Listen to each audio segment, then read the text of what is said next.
ओम श्री साई राम। दिव्य प्रवचन 22 जून 1996।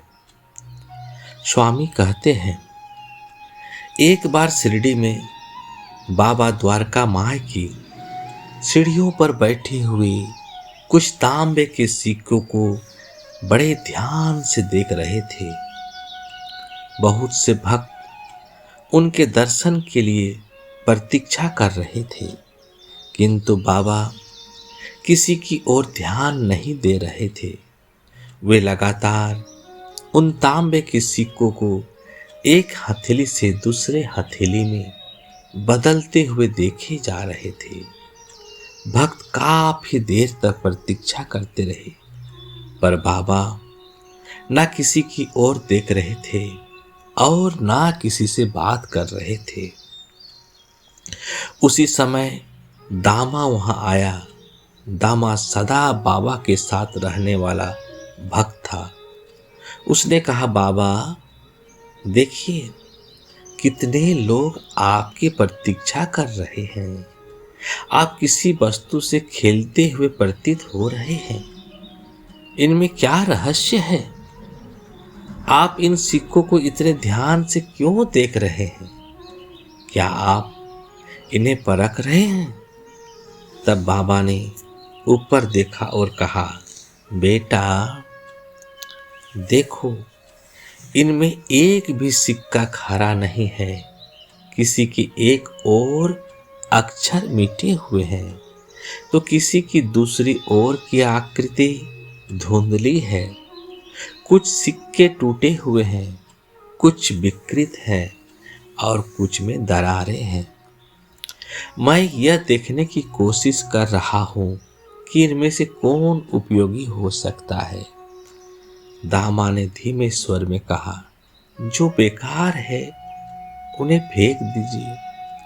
उन्हें देखने में समय क्यों नष्ट करते हैं? बाबा बोले, बेटा इसे ठीक से समझो। यहाँ बहुत से भक्त आते हैं, उनमें से हर एक में इन सिक्कों की तरह कोई ना कोई दोष है। मुझे इनमें एक भी ऐसा नहीं मिलता जो मेरे काम का हो। कुछ लोग सांसारिक इच्छाओं के साथ आते हैं। कुछ विद्यार्थी परीक्षा में उत्तीर्ण होने की कामना लेकर आते हैं। कोई विवाह की इच्छा से आता है, कोई नौकरी या पदोन्नति के लिए।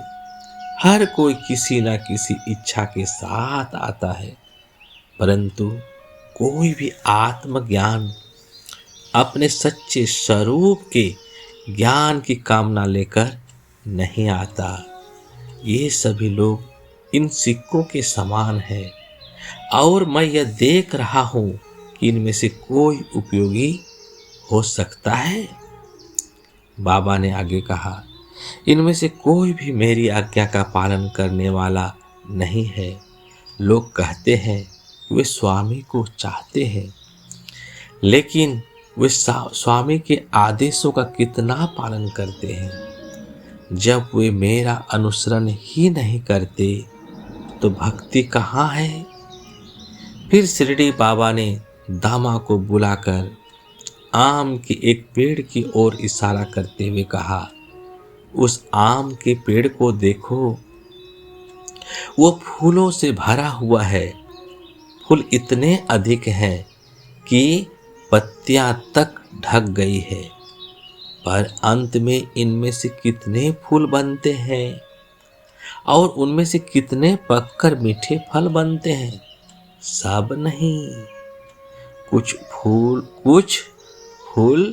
ओस के कारण गिर जाते हैं, कुछ हवा से झड़ जाते हैं, कुछ छोटे कच्चे फल बनते हैं और गिर जाते हैं, कुछ बड़े होते हैं पर पक्षी और गिलहरियां काट लेती है और वे भी गिर जाते हैं। अंत में केवल कुछ ही पूरी तरह पककर फल बन पाते हैं। यही सभी फूल पूर्ण रूप से पककर फल बन जाए तो क्या वह पेड़ उनका भार सह पाएगा? ओम साई राम। जय जय साईं राम।